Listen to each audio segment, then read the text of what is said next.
Uncle Ron and stuff. This is part 2 of replacing the APIM in a 2011 Ford Edge four-wheel drive. I don't know its special name, but anyway, the first video I showed you the APIM, and in this video I'm going to show you the new one, which is not really new. It's manufactured in 2012, but at least seems to be operational. Installed in my car, and what I did wrong and what you need to watch out for. And this will highlight at the very bottom the piece that sits on the console where the shifter is. How you have to be very careful taking that piece out, or you'll wind up doing what I did. And looks like I broke off the little LED that attaches to the area of the shifting that shows light. What it really does is lights up the whole, all of the shift letters from manual mode all the way up to park. I thought it perhaps it only lit up as you move the shifter along, but that's not true. I now know it just lights up that whole segment, and I think I have a way of solving it now and attaching it at the end, but I'll show you in this video where you need to be really careful and not move that console too far back or move it too in an odd direction, because you can break where the LED attaches. That's all there is to this one. There's plenty of videos about how to do an APIM replacement. Nothing is ever as easy as it appears. I explained in the first video that I had trouble getting the USB connector out of the back of the old APIM, and I also had trouble disconnecting the console from the I forgot what the word is, the piece that runs upward, the faceplate, if you will. It runs upward across the DVD and up around the display.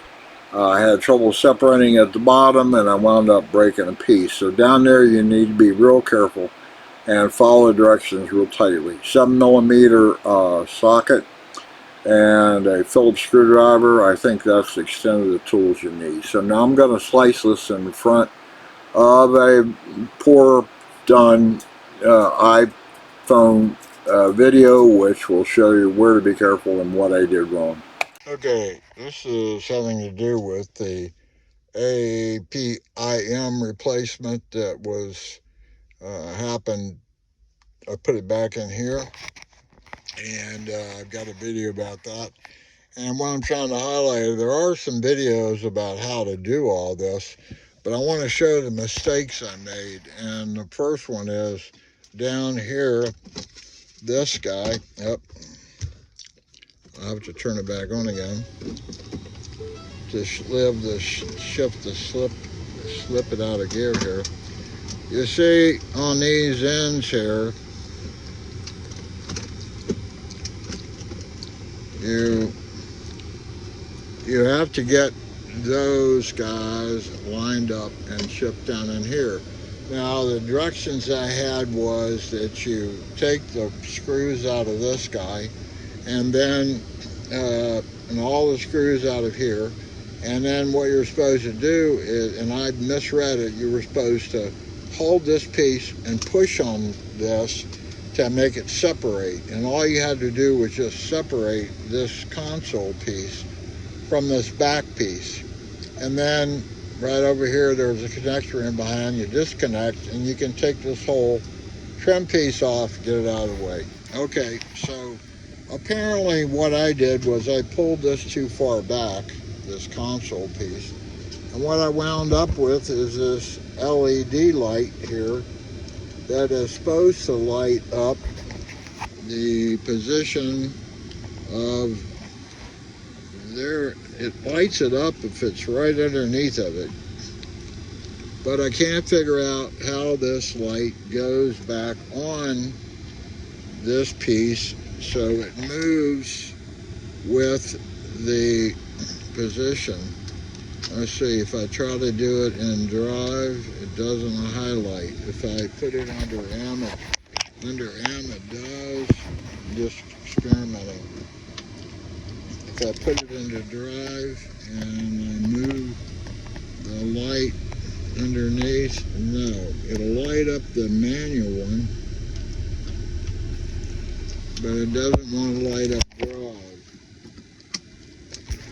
Curious. I have manual lit up. You see this light? I don't know where it goes underneath here. That's my problem. And whether it broke off of something. I thought at one time it would fit in some hole here on the side, but I don't think so. Now I think I was trying to get it into here, but see, that doesn't light back up my. If I put it right underneath it here somewhere, it will light up at least the manual mode. But I can't figure out how it's supposed to slide along. And even then, when I have it, no matter how I position it, the only one I can get on is this manual down at the bottom. So this is what I got. I got this guy, and looking at it, it appears it's not broken. It just needs to be attached someplace here, and I don't know where exactly it goes. So if I put it in here, it will certainly light up the manual mode.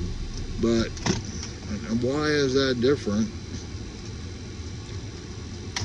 I guess it's there's a cover over the rest of them. Maybe it goes in the end here and lights them all up. Could that possibly be something where it fits in the end?